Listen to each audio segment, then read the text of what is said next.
E aí pessoal, tudo bem com vocês? Eu sou o Luan, aqui do Notícias da Garagem. Hoje a gente está vindo com esse formato diferente de vídeo para explicar para vocês como o avião voa.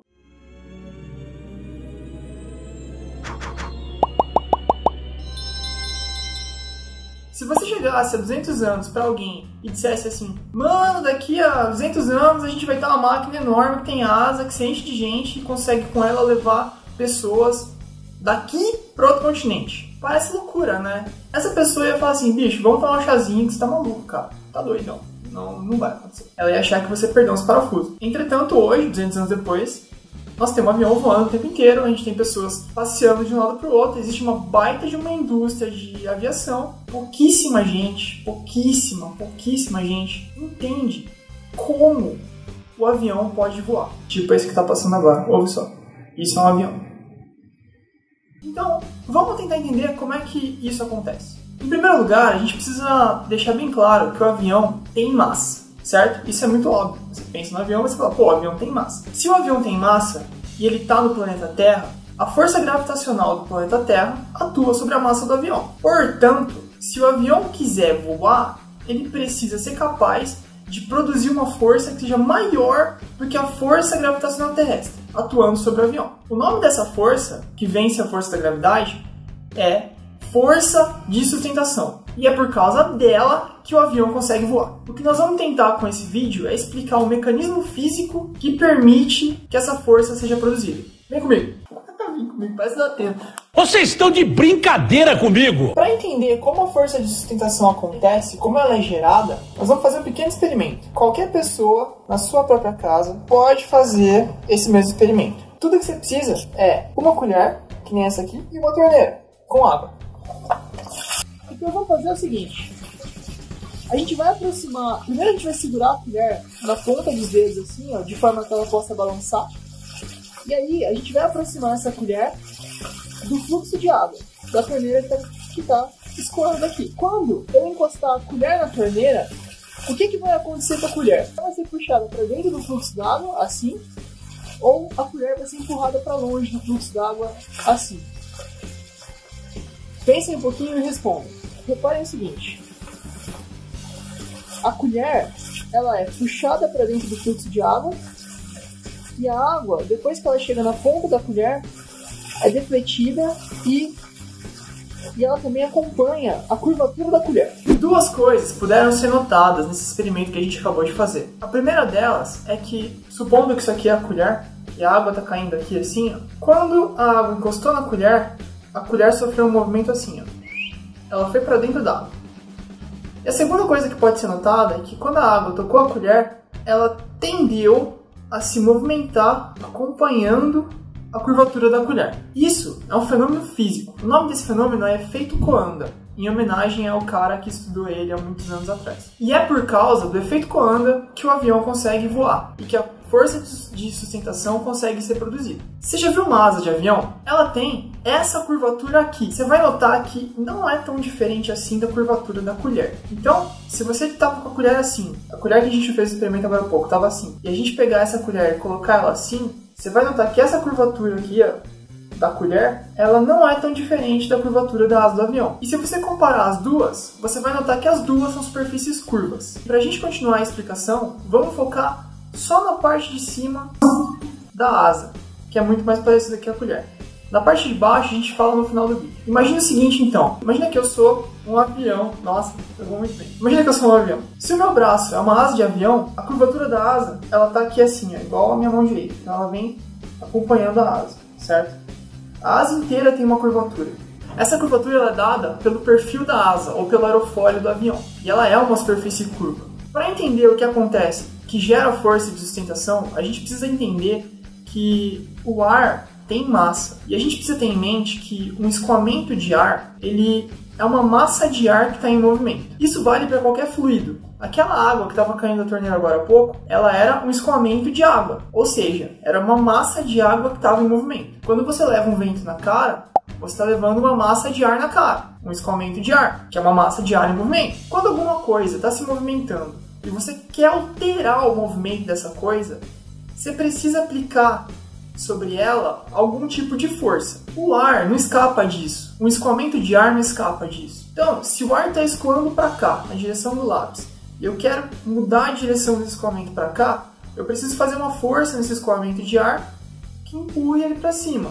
Senão ele não muda, senão ele continua nessa direção. E aí, se a gente voltar nos estudos de mecânica newtoniana, mecânica clássica, e lembrar da terceira lei de Newton, achou que não é mais falar do Newton na vida, né? Então, pois é. A gente vai lembrar a seguinte definição. Para toda força aplicada, você tem uma reação, uma força de reação, que é oposta e de igual magnitude. Se a gente traduzir isso para termos do cotidiano, quando você acorda de madrugada, meio bêbado de sono, e aí você vai no banheiro, você enfia o teu dedinho na quina da parede e o teu dedinho quebra, ele quebra porque a quina da parede devolve no seu pé a mesma força que o seu pé usou para bater na parede. Vamos pegar a terceira lei de Newton e colocar numa caixinha. A caixinha vai ficar aqui em cima. Até agora, então, a gente viu que o ar tem massa, que o escoamento de ar tem massa, que para mudar a direção do escoamento de ar você precisa aplicar uma força. E a gente viu também que toda vez que você aplica uma força, você automaticamente gera uma reação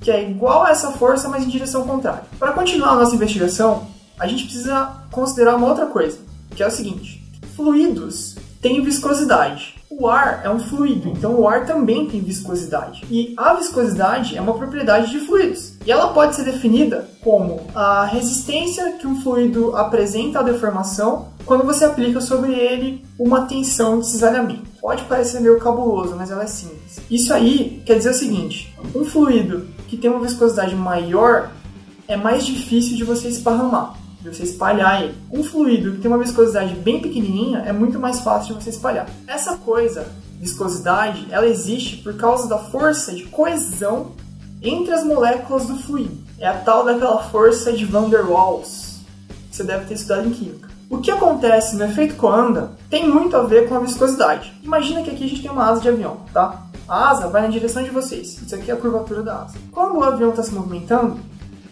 a asa passa pelo meio do ar, assim, certo? Aqui tem ar.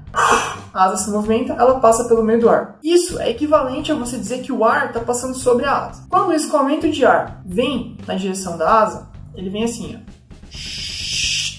E aí, a primeira camada de ar encontra a asa. Essa primeira camada de ar, ela é desacelerada. No contato com a superfície da asa, ela vai para a velocidade igual a zero. Então, vamos ver aqui, freou. A próxima camada de ar, que estava logo acima da primeira, como o ar é viscoso e ele é coeso, ele tem essa força de coesão atuando, ela também é desacelerada. E essa segunda camada de ar desacelera a próxima, que desacelera a próxima, que desacelera a próxima. E esse efeito se estende por alguma espessura que é pequenininha para cima da asa. Por causa desse efeito de desaceleração, as coisas que acontecem dentro desse pedacinho de fluido fazem com que as camadas superiores de fluido se enrolem sobre as camadas inferiores de fluido. Então, as camadas superiores começam a se enrolar sobre as camadas inferiores.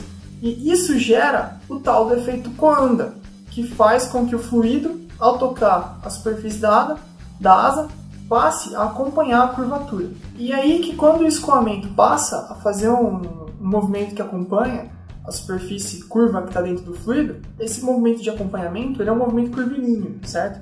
Ele estava retinho, o fluido escoava aqui, retinho, aí ele encostou a asa e aí ele vai contornar a superfície da asa no movimento curvo. E aí, com isso em mente, a gente precisa observar essa parte do fenômeno e fazer algumas considerações. Se antes de você colocar a asa no escoamento de ar, o ar estava escoando de boas, e depois que você colocou a asa, o ar colou na asa e passou a contornar ela, a asa induziu uma alteração de movimento no ar. A asa fez com que o ar mudasse o movimento dele. E a gente viu no começo do vídeo que para mudar um escoamento, você tem que aplicar uma força nele. Portanto, a asa aplica uma força no escoamento de fluido e faz com que ele se curve acompanhando a curvatura da asa. A gente tem que olhar direito para esse tipo de movimento. A gente acabou de dizer que ele é curvilíneo. Então, antes do fluido escoava nessa direção, e aí, quando ele encontra a asa, ele passa a se acompanhar a curvatura da asa no movimento curvilíneo. Todo movimento curvilíneo ele é composto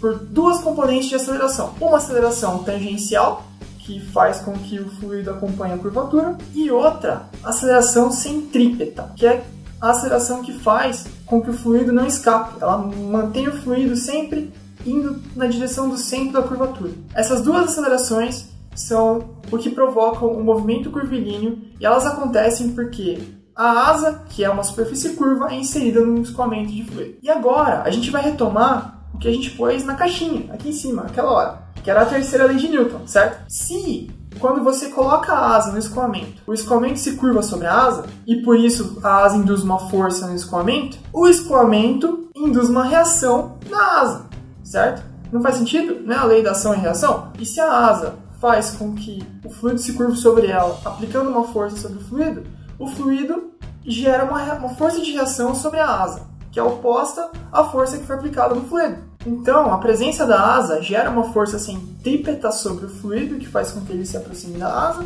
se curvando sobre ela, e o fluido induz uma aceleração centrífuga, ou seja, uma força centrífuga atuando sobre a asa. Essa componente de reação ao movimento de aceleração centrípeta do fluido é a principal provocadora de força de sustentação. A parte de baixo da asa ela também tem influência nesse mecanismo, mas é uma influência bem menor. A asa é assim, quando o fluido vem e bate na asa, ele é defletido e empurra a asa para cima.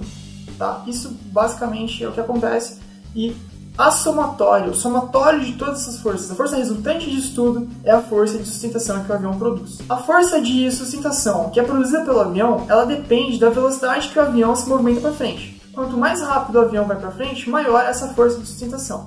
Chega uma hora que o avião está tão rápido e que essa força é tão grande que ela vence a força gravitacional terrestre sobre o avião. E aí o avião voa.